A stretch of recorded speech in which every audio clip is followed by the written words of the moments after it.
Hello my dear students, welcome back to Katira classes. આજનો આ video બહુ ઇમ્પોર્ટન્ટ છે બધા જ સ્ટુડન્ટ્સ માટે, કારણ કે પ્રમેય શીખવાના છે. પ્રમેય 10.1 10મો ચેપ્ટર વર્તુળ. બેઝિક મેથ્સના સ્ટુડન્ટ્સ અને સ્ટાન્ડર્ડ મેથ્સના સ્ટુડન્ટ્સ બધાને માર્ચ 2025 ની બોર્ડની એક્ઝામમાં 3 માર્કના બે સમ વિભાગ સી માં પૂછાશે અને એક પ્રમેય હશે.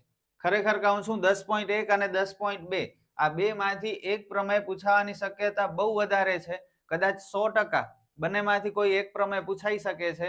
તો ધ્યાન આપજો, બહુ સહેલો પ્રમેય છે. વીકમાં વીક સ્ટુડન્ટ પણ પૂરા 3 માર્ક મેળવી શકે છે. અડધા પાનાનો જ પ્રમેય છે.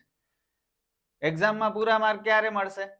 જ્યારે તમે આજનો આ વિડીયો આખો શાંતિથી જોશો, પ્રમેય સમજશો અને ત્યારબાદ 3 વખત નોટબુકમાં લખશો તો પૂરા માર્ક મળશે.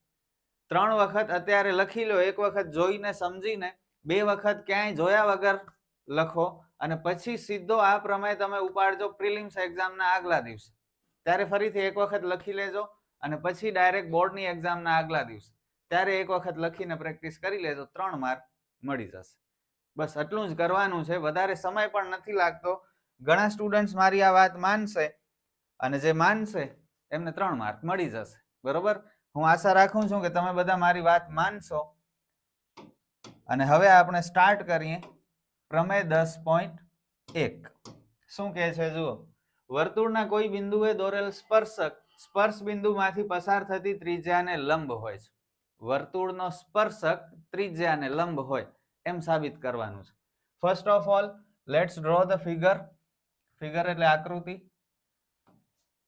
આ વર્તુળ, ત્યારબાદ વર્તુળનો સ્પર્શક,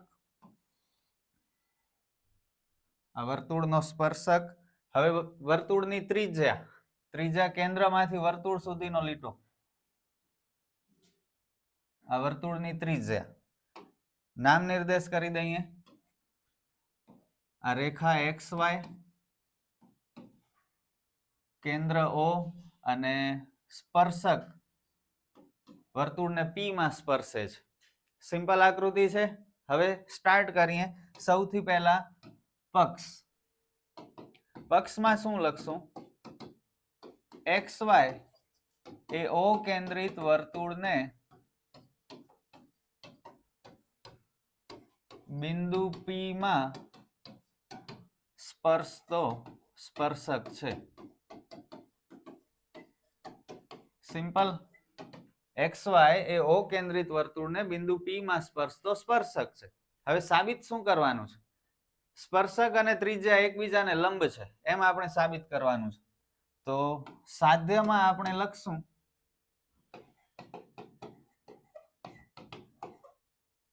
OP એટલે ત્રિજ્યા અને સ્પર્શક XY બંને એકબીજાને લંબ છે. આ ઊંધો ટી લંબની નિશાની છે. લંબ એટલે કાટખૂણો બનાવે, 90 અંશનો ખૂણો બનાવે. તમે જોઈ શકો છો અહીં 90 અંશનો ખૂણો બન્યો, અહીં પણ 90 અંશનો કાટખૂણો બન્યો. તો લંબ હંમેશા કાટખૂણો બનાવે, યાદ રાખજો. તો OP લંબ XY. હવે સાબિતી. સાબિતી બહુ સહેલી છે, ઇન્ટરેસ્ટિંગ છે, મજા આવશે, યાદ પણ જલ્દી રહી જશે. સાબિતી સ્ટાર્ટ ક્યાંથી કરશું? સૌથી પહેલા આ જે સ્પર્શક XY છે એના ઉપર એક બિંદુ લેવો પડશે P સિવાયનો. કોઈ પણ નામ આપી દો, આપણે Q નામ આપી દઈએ. તો કેન્દ્ર O માંથી એક લાઈન દોરશું અને XY ઉપર એક બિંદુ લેશું આપણે. ઓકે, તૂટક લાઈન દોરી છે. આ બિંદુને આપણે Q નામ આપી દઈએ. સિમ્પલ.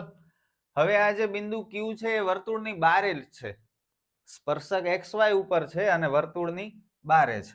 જો પેલા લખાણ કરું તો વધારે આઈડિયા આવશે તમને. XY પર બિંદુ P સિવાયનો કોઈ બિંદુ Q લ્યો અને OQ દોરો. ઓકે. હવે આ જે બિંદુ Q છે ને એ વર્તુળની બારે છે. જો બિંદુ Q વર્તુળની અંદર હોત અથવા વર્તુળ ઉપર હોત તો શું બને જુઓ.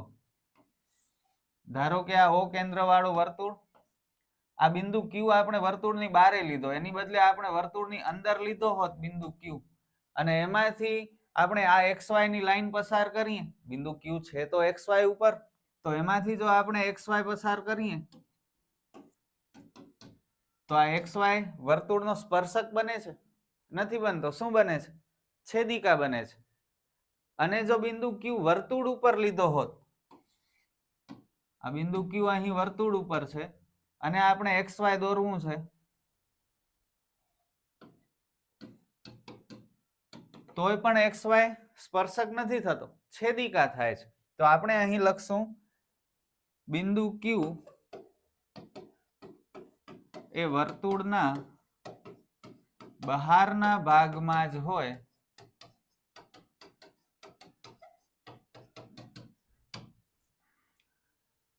અંદરના ભાગમાં કે વર્તુળ ઉપર ન હોઈ શકે. ના, હજી ભાષા બરોબર જોઈએ. બિંદુ ક્યુ એ વર્તુળના બહારના જ ભાગમાં હોય, કારણ કે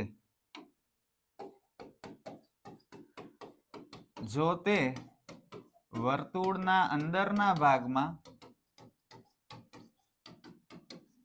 કે વર્તુળ પરનું બિંદુ હોય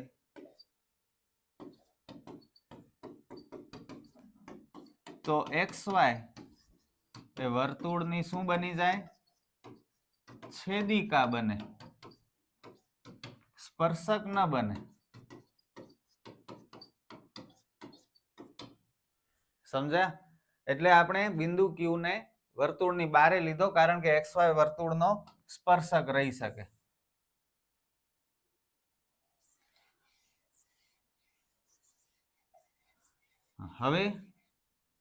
હવે શું લખી?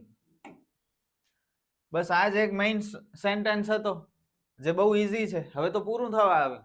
હવે આપણે લખશું કે ઓ ક્યુ એ ઓપી કરતા મોટું માપ છે, તેથી ઓ ક્યુ એ ત્રિજ્યા ઓપી કરતા મોટું માપ છે અથવા મોટું અંતર છે. આમ OQ is greater than OP. Okay, હવે આ જે આપણે લખ્યું OQ is greater than OP, આ હકીકત આ રેખા XY પર, સ્પર્શક XY પર P સિવાય કોઈ પણ બિંદુ લઈ લો, એ બધા માટે સાચી છે. જો આપણે Q અહીં લીધું છે ને, એના બદલે જો Q આપણે અહીં લીધું હોત તો આમ OQ મળત, અને આ OQ નું માપ OP કરતા તો મોટું જ છે. જો આપણે Q અહીં લીધો હોત તોય પણ OQ નું માપ OP કરતા તો મોટું જ છે. જો આપણે Q અહીં લીધું હોત, વર્તુળની બારે ગમે ત્યાં લઈ લો, તોય પણ OQ નું માપ OP કરતા મોટું જ હોત. તો આ જે હકીકત છે OQ is greater than OP વાળી, એ બિંદુ P સિવાયના કોઈ પણ બિંદુ Q માટે સાચી છે. બસ એ જ આપણે હવે લખશું, અને ઓલમોસ્ટ આપણો પ્રમેય પૂરો થવા ઉપર જ છે. આ હકીકત XY પરના બિંદુ P સિવાયના કોઈ પણ બિંદુ Q માટે સાચી છે. તેથી OP એ કેન્દ્ર O થી XY પરનું ઓછામાં ઓછું અંતર છે. OP શું થાય છે? XY પરનું ઓછામાં ઓછું અંતર થઈ જાય છે. અને જ્યારે ઓછામાં ઓછું અંતર હોય ત્યારે એ પરફેક્ટ લંબ બનતો હોય. આમ OP એ XY ને લંબ છે, તેથી OP લંબ XY. બસ પ્રમેય પૂરો. કેટલું સિમ્પલ હતું, એકવાર ફરીથી સમજી લઈએ. વર્તુળના કોઈ બિંદુએ દોરેલ સ્પર્શક સ્પર્શ બિંદુમાંથી પસાર થતી ત્રિજ્યાને લંબ હોય છે. તો એક વર્તુળ દોર્યો આપણે, એક સ્પર્શક દોર્યો XY, કેન્દ્ર O હતો, સ્પર્શકને લંબ ત્રિજ્યા દોરી OP અને પક્ષ લખ્યો કે XY O કેન્દ્રવાળા વર્તુળને બિંદુ P માં સ્પર્શતો સ્પર્શક છે. સાબિત કરવાનું છે કે ત્રિજ્યા અને સ્પર્શક લંબ છે એટલે OP લંબ XY. સાબિતીમાં XY પર બિંદુ P સિવાયનો કોઈ બિંદુ Q લ્યો અને OQ દોરો. આપણે તૂટક લાઈનથી XY ઉપર એક બિંદુ Q લીધો P સિવાયનો. બિંદુ Q વર્તુળના બહારના ભાગમાં જ હોય, કારણ કે જો તે વર્તુળના અંદરના ભાગમાં અથવા વર્તુળ પરનું બિંદુ હશે તો XY વર્તુળની છેદિકા થઈ જશે, સ્પર્શક થશે નહીં. તેથી OQ એ ત્રિજ્યા OP કરતા મોટું માપ છે અને મોટું માપ છે એટલે OQ is greater than OP. અને આ હકીકત XY પરના બિંદુ P સિવાયના કોઈ પણ બિંદુ Q માટે સાચી છે. તેથી OP નું માપ એ સૌથી નાનામાં નાનું માપ છે સ્પર્શક સુધીનું. એનો મતલબ OP એ સ્પર્શક XY ને લંબ છે. તેથી OP is perpendicular to XY. ઇંગ્લિશમાં લંબને પરપેન્ડિક્યુલર કહેવાય. તો બસ બહુ સહેલો પ્રમેય, સ્ક્રીનશોટ લઈ શકો છો તમે. અને પ્લીઝ 3 વખત લખજો, આ હમણાં જ લખજો, પછી કાંઈ નહીં થાય. ઓકે, આઈ હોપ કે તમે લખશો અને પૂરા માર્ક મેળવી શકશો. આપણે ફરી મળીએ નેક્સ્ટ વિડીયોમાં પ્રમેય 10.2 સાથે. એ પણ મોસ્ટ ઇમ્પોર્ટન્ટ છે. Good bye.